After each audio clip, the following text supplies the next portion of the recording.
You asked me if an ordinary person, by studying hard, would get to be able to imagine these things like I imagine them. Of course, I was an ordinary person who studied hard.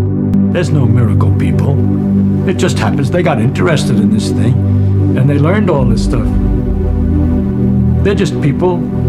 There's no talent, a special miracle ability to understand quantum mechanics or a miracle ability to imagine electromagnetic fields that comes without practice and reading and learning and study. So if you say you take an ordinary person who's willing to devote a great deal of time and study and work and thinking and mathematics and time, then he's become a scientist. The great difference in what goes on in the head when people think they're doing the same thing.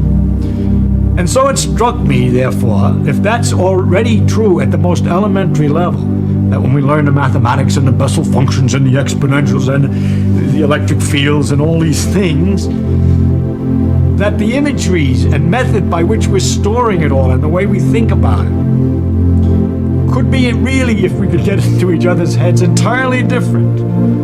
And in fact, why somebody sometimes has a great deal of difficulty understanding a point which you see as obvious, and vice versa, it may be because it's a little hard to translate what you just said into his particular framework and so on. Now I'm talking like a psychologist, and you know I know nothing about this. Suppose that little things behaved very differently than anything that was big. Anything that you're familiar with, because you see, as the animal evolves and so on, as its brain evolves, it gets used to handling, the brain is designed for ordinary circumstances.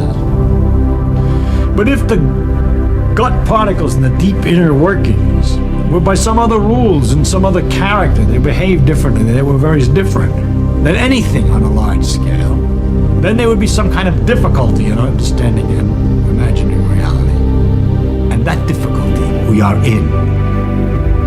The behavior of things on a small scale is so fantastic. It's so wonderfully different, so marvelously different than anything that behaves on a large scale. You say electrons act like waves. No, they don't exactly. They act like particles. No, they don't exactly. They act like a kind of a fog around the nucleus. No, they don't exactly. And if you would like to get a clear, sharp picture of an atom, so that you can tell exactly how it's going to behave correctly, and have a good image, in other words, a really good image of reality, I don't know how to do it. Because that image has to be mathematical. We have a mathematical expression, strange as mathematics, I don't understand how it is, but we can write mathematical expressions and calculate what the thing is going to do without actually being able to picture it. It would be something like a computer that you put certain numbers in and you have the formula for at what time the car will arrive at different destinations, and the thing does the arithmetic to figure out what time the car arrives at the different destinations, but cannot picture the car. It's just doing the arithmetic. So we know how to do the arithmetic, but we cannot picture the car. No, it's not 100%, because for certain approximate situations, a certain kind of approximate picture works. That is simply a fog around the nucleus that when you squeeze it, it repels you. Is very good for understanding the stiffness of material.